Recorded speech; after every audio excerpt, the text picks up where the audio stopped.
Good morning. Day 14? 15. 15 today? Mm-hmm. It's our anticipated snow day. We're heading to Rybinsk Reservoir? Okay. Rybinsk. Yeah, the backwards 3 is silent. What about the O with the X? I think the backwards and forwards K stuck together is the moo sound. That was a B.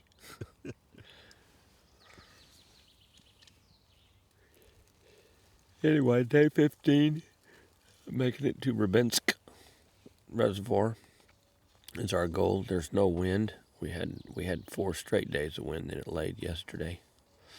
But according to the weather report, we are expecting some snow, so we don't know what to think of that.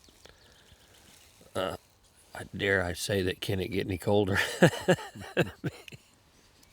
What if it does? It might. Anyway, so anticipating the snow day, we tried for the first time. We dried all of our wet paddling clothes over a fire last night, and then brought them in the tent with us, and they're scattered around in here. Some of mine are in the sleeping bag. Wes got some under his sleeping bag. Anyway, just to skip the whole thaw cycle in the morning that we're used to. So hopefully these will go on and it'll kind of expedite the morning a little, and start out a little bit warmer. How about you, Wes? Good morning. Good morning. It's fogging up. And there's that. A little steamy in the tent. I started cooking breakfast. I started cooking breakfast in the tent right when we rolled over, so save time and kind of get us going. We each have our own methods, preferences. Jeff's a Java Head Joe. He's got have his coffee right off the bat. That's his preference. I prefer to add a little padding to my stomach. So I have my oatmeal first, and then a little pragmatic reason also for having my coffee next, because I use my coffee to wash out my cup that I ate my oatmeal, in which I ate my oatmeal. So it's real hygienic. Don't have to worry about any messy wasting water cleanup. I just use your water bottle for that. Problem with cooking in the tent, of course, is we're sitting on about 4 acres of dry, tender grass and reeds. Here I am firing up this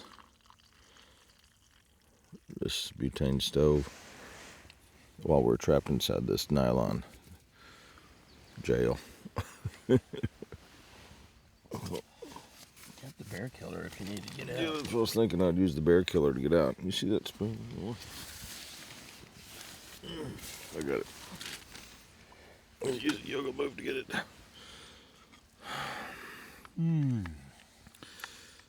But luckily we didn't catch anything on fire.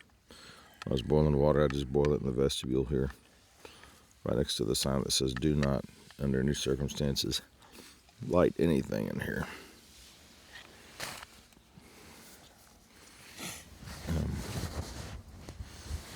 Wait for my hot cup of Joe.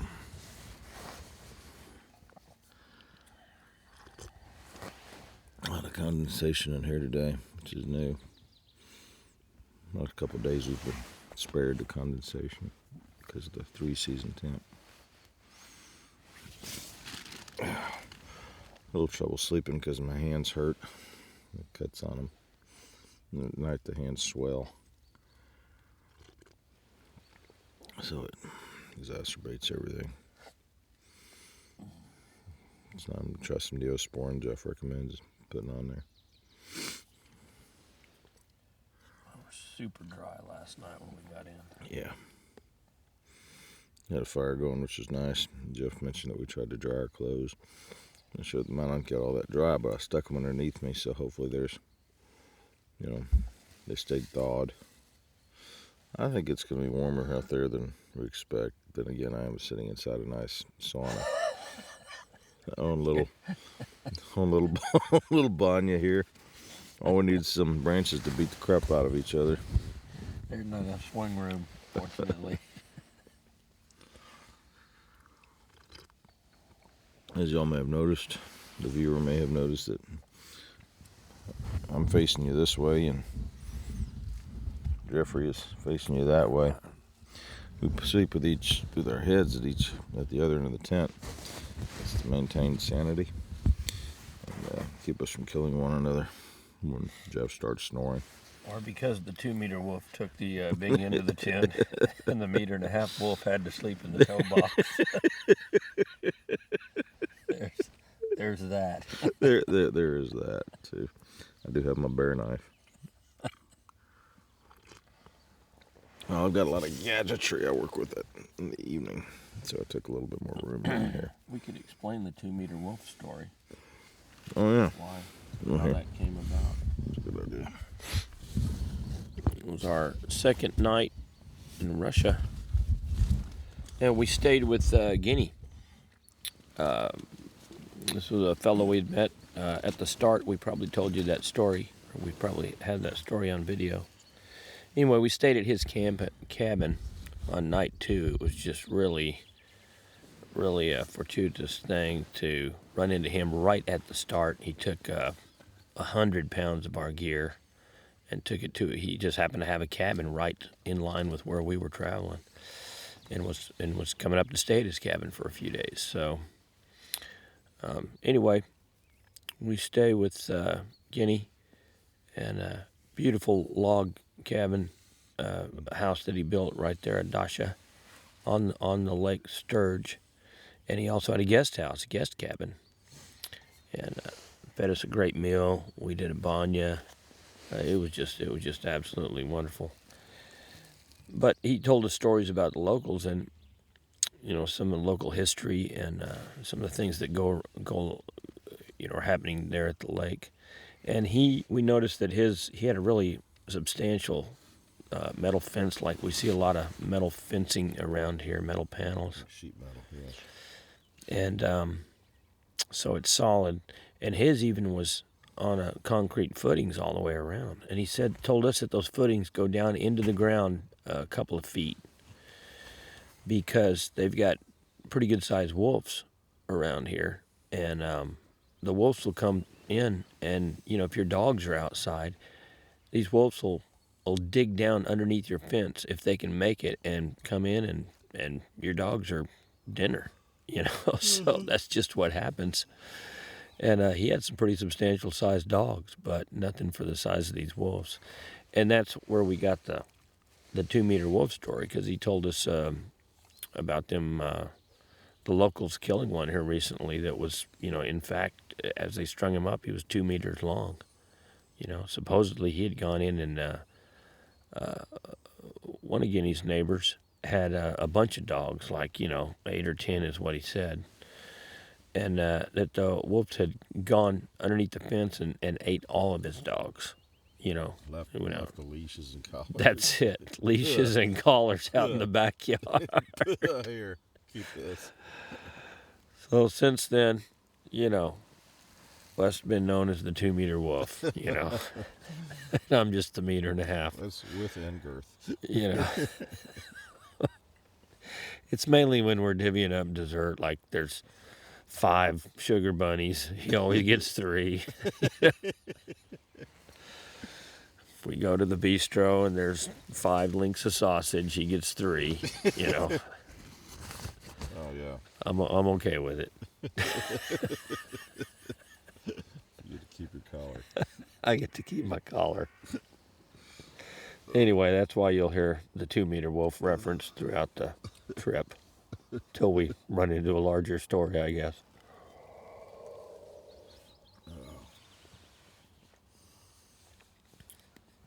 All right, I guess I better pad my stomach for another cup of coffee. Yeah, so.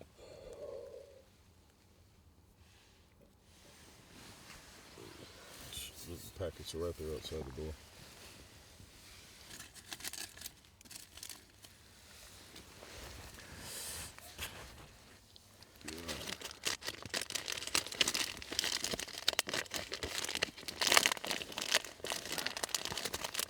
West and I were noticing many more of those substantial metal panel fences around these houses. It's kind of, Just like roofing panels. yeah, it's just like putting up a regular tubing fence structure that we would put chain link on back home, or wood pickets, only they put the metal roof panels, and most of them are colored, and they stand upwards 6 foot or so. They're still just kind of industrial as hell. Yeah, and it looks odd because it's a very scenic and beautiful river, and the houses are gorgeous. It could be this elaborate log houses and what. They really are, and the lots that they're on are really big. Everybody buys a really large piece of property, and it's up a hill right next to the lake, with stands of birch and evergreen just right on them. They'll clear out a really big area, 100 by 300 or bigger, and then they fence the whole thing off rather than just leaving it natural. They'll have really nice manicured grass and these big metal fences to just. We thought maybe it's for the 2-meter wolf issue, but a lot of these fences have big gaps at the bottom. Yeah, so they don't have the footings. And we are, 400 miles from where we stayed at Sturge, at the top end of Sturge with Guinea. But still, it's more like a marking off a territory privacy thing, we think, which is really weird out here, so far from everything.